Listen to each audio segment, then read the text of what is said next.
Ô, Juca, o Corinthians, ele termina o Campeonato Brasileiro como o pior paulista. Ficou atrás do Santos, no final das contas. Eu estou aqui com a tabela na minha frente. O Corinthians termina na triste 13ª posição nesse momento, né?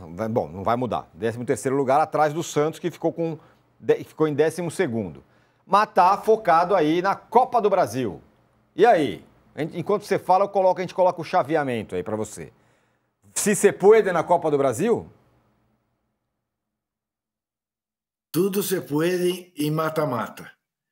Mas é evidente que é improbabilíssimo que o Corinthians passe pelo Cruzeiro. É tão improvável como o Vasco passar pelo Fluminense. Essa final, e deve ser uma final de grandíssima qualidade, deve ser entre Cruzeiro e Fluminense. Veja, eu até fiz uma nota no blog lembrando isso. O 13 nos Estados Unidos é sinal de azar, né? Tanto que tem edifício que sequer tem o 13º andar. Já para o Mário Jorge Lobo Zagallo era o número da sorte, né? Como é também para o único partido que realmente existe no Brasil, o Partido dos Trabalhadores, que é número 13. Para o Corinthians, este 13 significa uma vergonha absoluta, né? É como você lembra, o Santos estava para cair até a última rodada, e o Santos acabou na frente do Corinthians. O Corinthians não foi sequer capaz de ganhar do rebaixado Juventude em Itaquera, diante de mais, acredite, 30 mil torcedores foram ver, tá? Os reservas do Corinthians foram ver mais um exemplo de uma contratação perdulária e realmente ridícula do Thales Magno, que perdeu o que a minha avó seria capaz de fazer. Memphis entrou no fim, tirou o chinelinho e deu 3 ou 4 toques na bola. Este time do Corinthians, esta campanha do Corinthians, é a personificação, tem a cara do André Sanches, do William Monteiro, do Augusto Melo, do Romeu Tuma Júnior, deste Osmar Stabile.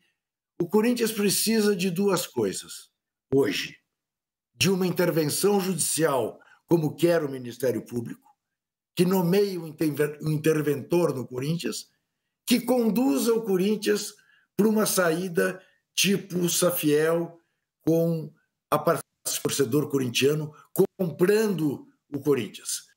Fora disso, com 3 bilhões de dívida, vai ser mais do mesmo. Não há luz no fim do túnel, a não ser o trem vindo na direção contrária. Ô, Mauro, o Juca enumerou a campanha com quem ela tem a cara e tal. Dentro de campo ela não tem um pouco a cara do Dorival também? Focado no mata-mata e tudo mais, deixa o brasileiro pra lá, não ganha de ninguém fora de casa e por aí vai. Ah, sem dúvida, sem dúvida. E isso tem sido meio que uma rotina, né? Na trajetória do Dorival. Foi assim no Flamengo, foi assim no São Paulo e agora no Corinthians, né? Só que agora com uma dificuldade, acho que vai ter bem grande de fato, né? O Cruzeiro se preparou para essa final, já começou a tirar o pé nas últimas rodadas, colocou reservas contra o Santos e tem um investimento muito grande também, né? Precisa ganhar uma taça. E aí o Cruzeiro, depois que passou por tudo que teve, né? Só está nessa situação porque virou SAF. É o favorito, claro, nesse confronto. Não significa que vai eliminar o Corinthians antecipadamente, mas vai ter que ter uma mudança muito grande de comportamento do time do Corinthians. A mobilização vai ser outra, claro. O Corinthians tem bons jogadores. Um jogo desse, o próprio Memphis deve ter outro comportamento, imagino. Mas é vergonhoso, né? Ficar atrás do Santos, depois dessa campanha ridícula do Santos, é muito feio, né? É muito feio. E aí, Trajano? Âncora, Fala. não, como o Juca costuma geralmente quebrar a cara nos prognósticos, apesar do imenso favoritismo do Cruzeiro e do Fluminense, chego à conclusão que a final vai ser Corinthians e Vasco. Olá, hein? Ó, seria. E aí, Danilo? Eu acho que vai ser Cruzeiro e Fluminense, a final. Eu acho que o Cruzeiro... Mas eu estou baseado nos prognósticos do Juca, viu, Danilo? Aham, sim. Quer sempre dar o contrário. Você esperou o Juca falar para ir na maré contrária, tá certo. Eu acho que vai ser Cruzeiro e Fluminense, acho que o Cruzeiro tem um time melhor do que o Corinthians. Tem a história do Dorival, Copeiro, o Corinthians vai aprontar e tal. Acho que o Cruzeiro tem capacidade para não permitir isso e o Vasco está muito esfarelado. Para mim, seria muito mais surpreendente o Vasco passar do Fluminense do que o Corinthians do Cruzeiro. Mas eu vejo uma diferença razoável aí para os dois. Acho que vai dar Cruzeiro e Fluminense para sorte do São Paulo e do Botafogo. Porque aí os dois, o Botafogo garante a vaga direta e o São Paulo consegue o mata-mata, né? A pré-Libertadores, desculpa, para o ano que vem. Bom, tem isso, Arnaldo. Eu queria que você falasse desse primeiro prognóstico, primeiras análises das semifinais da Copa do Brasil. Isso impacta na vida do São Paulo e do Botafogo. São Paulo fez um jogo ridículo contra o Vitória, perdeu. Até para a Sul-Americana também, desce mais uma posição. Mais uma vaga Sul-Americana, porque tem gente na Copa Sul-Sudeste já. É verdade? É verdade. O Inter está na Copa Sul-Sudeste. Exato. Bom, eu concordo com a avaliação do Danilo. Talvez a coisa que possa diluir um pouco o favoritismo do Fluminense contra o Vasco seja justamente a questão clássico, né? Foi o Vasco quem ganhou do Fluminense no Maracanã. Como mandante, mas foi a derrota do Zubeldia no Maracanã. 2-0 bem perdido. Foi pro Vasco. Mas eu também acho que hoje a diferença do Corinthians pro Cruzeiro é menor do que a do Vasco pro Fluminense. Mas, cara, é uma outra coisa. É um mata-mata num momento diferente. A mobilização dos quatro é completamente diferente. As torcidas de Corinthians e Vasco são torcidas de massa, fazem muita diferença num momento desse, assim como as de Cruzeiro e Fluminense, evidentemente.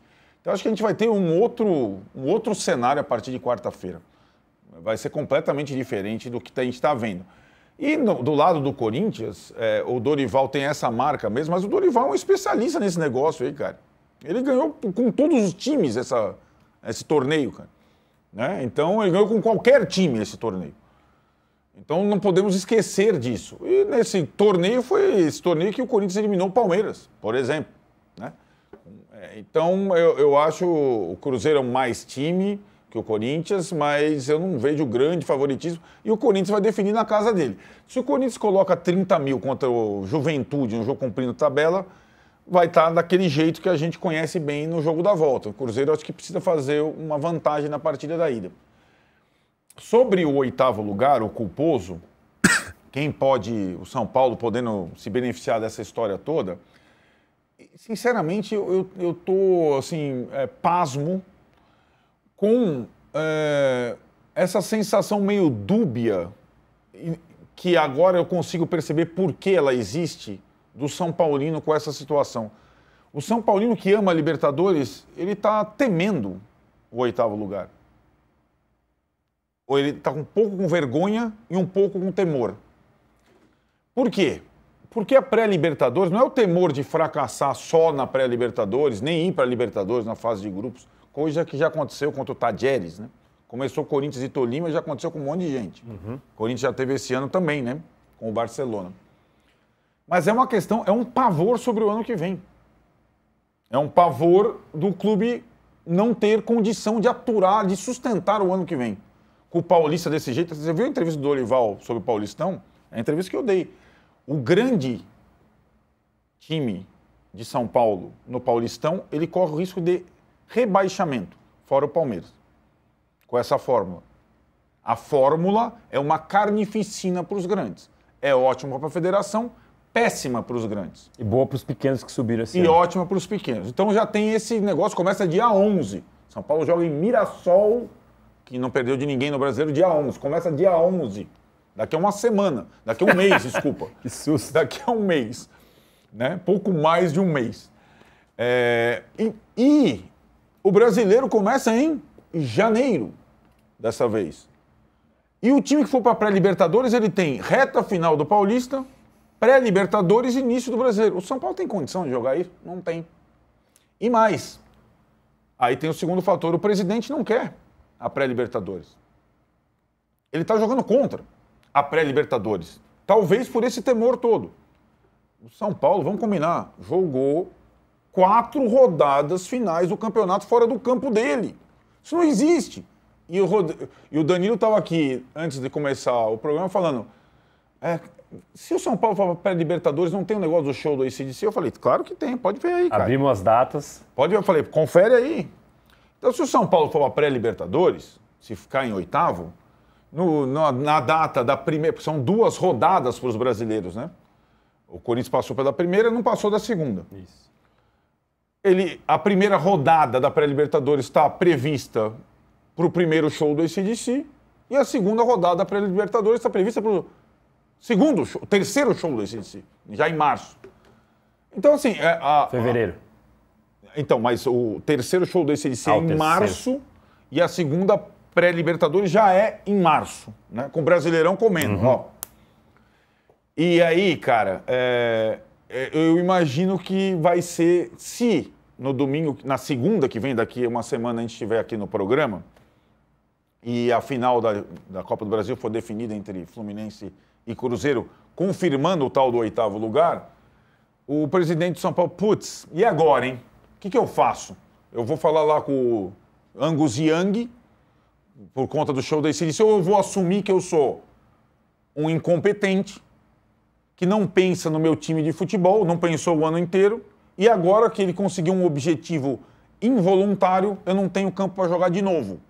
De novo! Vai acontecer isso na segunda-feira? É o que eu quero ver.